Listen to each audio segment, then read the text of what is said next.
امریکہ میں ایک شیعہ جوان پڑھنے گیا، دینی تعلیم اپنی پوری کر کے پھر گیا دنیاوی تعلیم کے کچھ مضامین پڑھنے کے لیے۔ یہ کہتے ہیں کہ میں جب امریکہ میں گیا تو وہاں پہ جب درس شروع ہوا، کلاس شروع ہوئی، پہلی کلاس جب ہوئی ہماری، تو استاد نے سب سے نام پوچھا، خود مجھ سے بھی پوچھا، میں نے بتایا میرا نام مثلاً حیدر عباس ہے اور میں شیعہ مسلک سے تعلق رکھتا ہوں۔ یہ جوان کہتے ہیں کہ جیسے ہی میرے استاد کو پتہ چلا کہ میں شیعہ ہوں، پوری کلاس میں استاد نے میرا مذاق اڑایا، صرف شیعہ ہونے پر اس امریکی ٹیچر نے، امریکی پرنسپل نے، امریکی لیکچرر نے میرا مذاق اڑایا پورے کلاس میں۔ یہ جوان کہتے ہیں کہ مجھے اس وقت غصہ تو آیا، لیکن میں نے فی الحال برداشت کر لیا، اور پھر میں نے اگلے دن نہج البلاغہ انگلش ٹرانسلیشن میں، انگلش ترجمے میں نے لی، اور میں نے اسی استاد کو نہج البلاغہ تحفے میں دے دی۔ یہ جوان کہتے ہیں کہ 7-8 دن گزر گئے اور ہمارا استاد کلاس میں آتا تھا، درس پڑھاتا تھا، لیکن میرا کوئی نام بھی نہیں لیتا تھا اور اپنا درس پڑھا کے چلا جاتا تھا۔ کہتے ہیں کہ 8ویں یا 9ویں دن اس استاد نے مجھے اپنے کمرے میں بلایا۔ میں کمرے میں گیا تو استاد پیپر پڑھ رہے تھے، نیوز پیپر پڑھ رہے تھے، اخبار پڑھ رہے تھے۔ میں جیسے ہی دروازے سے اندر آیا تو اس نے سامنے اخبار رکھی اور کہا، علی حیدر، جانتے ہو آج اخبار میں کیا چھپا ہے؟ کہا جی میں نے نہیں پڑھی اخبار۔ کہا کیا چھپا ہے؟ کہا چھپا یہ ہے کہ امریکہ میں ایک جوان نے خودکشی کر لی ہے، اور جو کتاب تم نے مجھے تحفے میں دی ہے، جو کتاب تم نے مجھے دی ہے اور میں نے پڑھی ہے، اس کے مطابق میرا یہ نظریہ ہے کہ کائنات میں دنیا کے جس کونے میں بھی جو بھی خودکشی کرے گا اس کے ذمہ دار تم شیعہ ہو، ذمہ دار تم شیعہ ہو۔ تو یہ شاگرد کہتا ہے کہ جی میں سمجھا نہیں آپ کیا کہنا چاہ رہے ہیں۔ کہا اس لیے کہ علی جیسا امام تم نے اپنے پاس چھپا کے رکھا ہے، نہج البلاغہ جیسا عظیم منبع تم نے اپنی لائبریریوں میں دبا کے رکھا ہے، اپنے مدرسوں کی دیواروں میں نہج البلاغہ چھپا کے رکھا ہے، لوگوں کو نہیں بتایا۔ کیوں خودکشی کرتا ہے کوئی؟ جب اس کو جینے کا طریقہ نہ آئے۔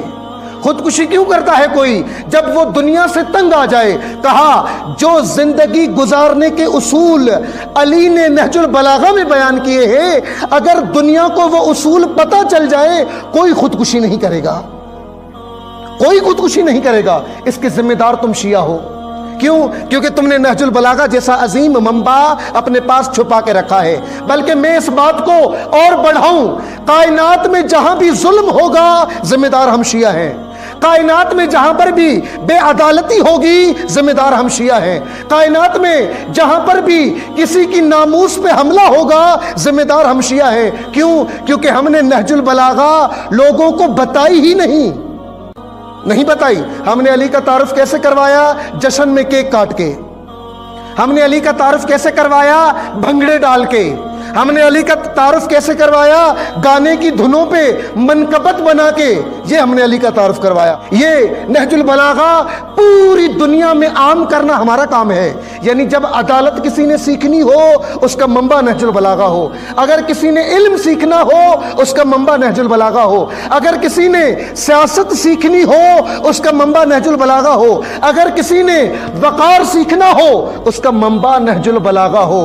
آپ کا کام ہے، شیعہ کی ذمہ داری ہے، شیعہ کی ذمہ داری ہے کہ آج علی ابن ابی طالب کی حقیقی شخصیت لوگوں کے سامنے متعارف کروائے، کہ جب عدالت بیان کرتے ہیں تو کہتے ہیں واللہ لو اعطیت اقالیم السبع بما تحت افلاقها الا ان اعصی اللہ علی نملۃ اسلبها جلب شعیرۃ ما فعلت۔